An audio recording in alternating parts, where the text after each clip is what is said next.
आदाब, नमस्कार। मैं हूँ शागुल खान। बी न्यूज़ में आपका स्वागत है। रुड़की उत्तराखंड के जाने माने गायक 40 वर्षीय भूरा किशोर अब हमारे बीच नहीं रहे।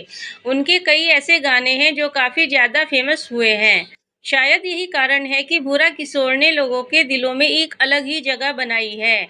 भूरा किशोर के लगभग हर गाने को सुनकर लोगों में जोश आ जाता था। देख सकता हूँ मैं कुछ भी होते हुए किशोर कुमार का गाया हुआ गाना खूब प्रचलित हुआ था। सहारनपुर, मुजफ्फरनगर, मेरठ के कलाकार तो उनसे बहुत ही मोहब्बत करते थे।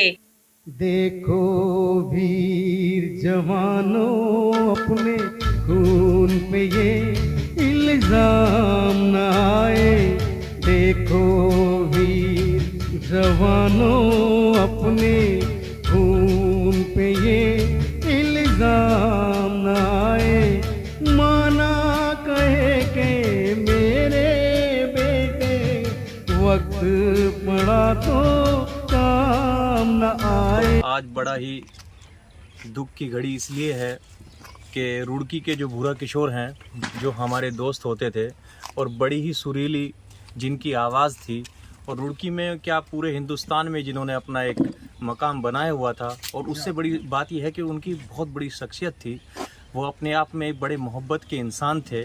तो आज मुझे संदेश देते हुए बड़ा ये दुख हो रहा है कि आज वो हम लोगों के बीच नहीं रहे। रात अचानक से उनको अटैक आया, और अटैक आने से वो इस फ़ानी दुनिया को छोड़कर, हम सब को छोड़कर, और जितने भी संगीत प्रेमी हैं उन सब को छोड़कर वो इस दुनिया से जा चुके हैं।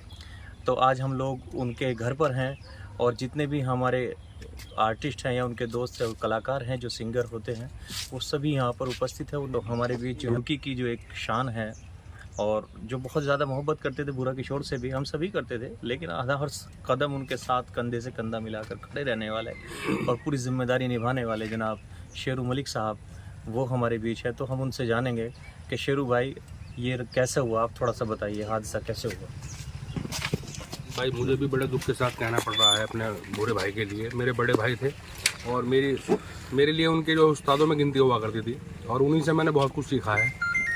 रात 9:15 बजे के आसपास मेरे पास कॉल आई कि भूरे भाई को अटैक आया। तो एक बार को तो मुझे लगा कि मजाक हो रही मेरे साथ में, लेकिन जब मैंने प्रॉपर उसको जाना तो पता लगा बाकी उनका इंतकाल हो गया है।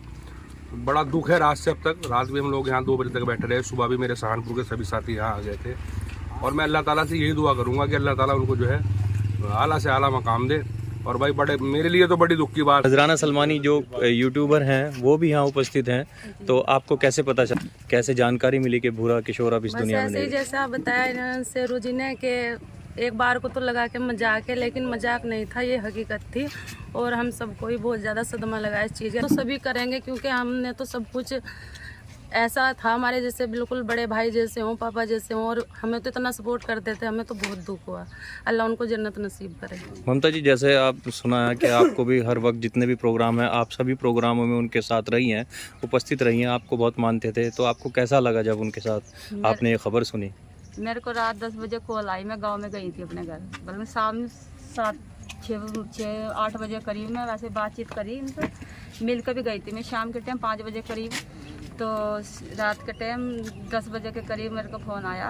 जाजी ने फ़ोन किया ममता को, भैया उनका भूरे भाई साहब का उनको अटैक से हो गया, इंतकाल। तो शाहनवाज भाई, आपको कब खबर लगी, आप बताएं भूरा भाई के बारे में, और क्या महसूस किया आपने? मैंने कल रात ये खबर मुझे मिली, तो मतलब एक जैसे विस्फोट सा होता नहीं, झटका सा लगेगा यार। मैंने कहा ऐसा तो हो ही नहीं सकता, क्योंकि हफ्ते में या कभी बात आते भी रहते तो सहारनपुर, तो अचानक अल्लाह को ये मंजूर था। अब तो मगफिरत की उनके लिए दुआ की जाए। बहुत ही बड़े आदमी थे ये, कह आदमी तो अच्छे थे, इंसान, ये कलाकार भी बहुत अच्छे थे। आवाज़ इतनी प्यारी थी उनकी, बिल्कुल डिट्टो किशोर जैसे। आँख मीच के बंद किया हमने, ऐसा लगता है किशोर कुमार गा रहा हो। तो ये बात बोलूँगा कि ना फनकार तुस्सा तेरे बाद आया, ये भूरे किशोर तो बहुत याद आया। दिलबार मलिक साहब, आपके स्टूडियो में तो भूरा किशोर कितनी बार गए हैं, और आपको कैसे खबर लगी, और वो क्या क्या उन्होंने प्रोग्राम आपके साथ किए? तो आप थोड़ा रात मूसा भाई का फ़ोन आया, हाजी मूसा साहब का, कि भाई ऐसे यकीन नहीं हो पा रहा था। हमारे तो वो देरीना रफ़ीक थे, अब भी यकीन नहीं हो पा रहा कि बुरे भाई नहीं रहे हैं। तो बहुत अच्छे आर्टिस्ट थे, और सभी आर्टिस्ट आज गमज़दा हैं उनकी उसमें। तो उनके लिए इतना ही कहूँगा कि ज़िंदा लाश बना जाता है अपने चाहने वालों को, ज़िंदा लाश बना जाता है अपने चाहने वालों को, कोई जान से प्यारा जो दुनिया से रुक सके। भाई मैं एक बात और कहना चाहूँगा भूरे भाई के लिए। जैसे हमेशा भूरे भाई ने एक महफिल यहाँ अपने यहाँ सजा के रखी है, हमेशा एक स्टूडियो के तौर पे, तो आने वाले 2-4 दिन 5 दिन में एक प्रोग्राम हम रखेंगे भूरे भाई की याद में, जिसका नाम भी भूरा किशोर की यादें होंगी।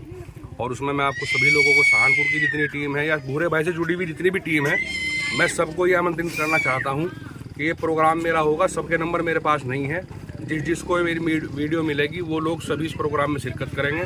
और एक बार प्रोग्राम होने से पहले ये फेसबुक पे डाल दिया जाएगा कि प्रोग्राम कब है। और मेरी सभी लोगों से हाथ जोड़ के विनती है कि सभी लोग इस प्रोग्राम में आए। और हमेशा जैसे भूरे भाई का एक यहाँ अपना स्टूडियो हुआ, भूरे भाई की याद में ही एक स्टूडियो बनाया जाएगा और हमेशा उनकी याद में एक गाना या जो लोग बैठना चाहें आपस में आके, वो प्रोग्राम हमेशा चलता रहेगा। ये प्रोग्राम जो भूरे भाई ने सिलसिला चलाया था, वो प्रोग्राम कभी रुड़की के अंदर बंद नहीं होगा। देखिए, मैं कहूँगा कि भूरे भाई, हमारे भूरे किशोर साहब, वैसे तो बहुत सारे कलाकार हैं और ये सरज़मीन हिंदुस्तान है, यहाँ पे लाखों कलाकार पैदा होते हैं और अपनी अपनी बात कहकर चले जाते हैं। लेकिन कुछ कलाकार ऐसे होते हैं जिनकी बात हमारे दिल के अंदर बस जाती है, दिल के अंदर रह जाती है। तो उसी तरह के हमारे भूरे किशोर भाई थे, उनका इस तरह का गाना बजाना था कि वो आदमी को अपना बना लेते थे। आज इतने लोग यहाँ पर आए हैं, उनकी मोहब्बतों में सबकी आंखें नम हैं। मैं देख रहा हूँ सभी लोग आज जो है दिल से उन्हें याद कर रहे हैं और मुझे ऐसा लगता है कि हर मकाम पे वो हमें याद आएंगे। वहीं समाज सेवी शेरू मलिक ने बताया कि वो मेरे बड़े भाई की तरह थे, जो मेरे साथ कंधे से कंधा मिलाकर खड़े रहते थे, जिनके चले जाने से मुझे बहुत बड़ा नुकसान हुआ है। शेरू मलिक ने बताया कि मैं उनके सम्मान में एक प्रोग्राम रखने वाला हूं और उन सभी को आमंत्रित करूंगा जो भूरा किशोर से प्रेम करते थे, और उनके मान सम्मान की जिम्मेदारी मेरी होगी। वहीं मशहूर सिंगर असलम अंदाज ने बताया कि भूरा किशोर के जाने से संगीत का बहुत बड़ा नुकसान हुआ है। वहीं stand up comedian Shahnawaz Bappi ने कहा कि जब भूरा किशोर किशोरदा के गाने गाते थे तो आंखें बंद करके ऐसा लगता था जैसे किशोर कुमार खुद स्टेज पर गा रहे हैं। इस अंतिम समय में हाजी मूसा, नजराना सलमानी, ममताजी, दिलबहार मलिक, नौशाद टेंडर, दानिश सिद्दीकी, शोएब भाई, दीपचंद आदि उपस्थित रहे और उनको आखिरी बार अलविदा कहा। तो दोस्तों, भूरा किशोर के चाहने वाले और शेरू मलिक जी का ये संदेश रहा है और सबको कहा इन्होंने, जितने भी आर्टिस्ट या जितने भी लोग सहारनपुर से या अलग अलग शहरों से या अलग अलग राज्यों से जो भी यहाँ रुड़की पर तशरीफ़ लाए हैं, शेरू मलिक ने कहा कि जो उन्होंने मुहिम चालू की थी, जो उन्होंने स्टूडियो बनाया था और एक संगीत का दायरा बना के सब लोगों को जोड़ रखा था, आपस में बांध रखा था, एक मोहब्बत के बंधन में बांध रखा था। शेरू मलिक ने कहा कि मैं इसको सिलसिले को ऐसे ही लगातार जारी रखूँगा और मैं ये स्टूडियो, और आने वाले शायद कुछ समय में भी तारीख डिक्लेयर नहीं है क्योंकि आज का दिन जो है उनका इंतकाल हुआ है, तो लगभग तो भूरा शेरू मलिक जी ने कहा कि मैं जल्दी एक प्रोग्राम रखूंगा जो उनकी याद में रहेगा भूरा किशोर की। तो दोस्तों ठीक है, जल्द मिलते हैं नई खबर के साथ।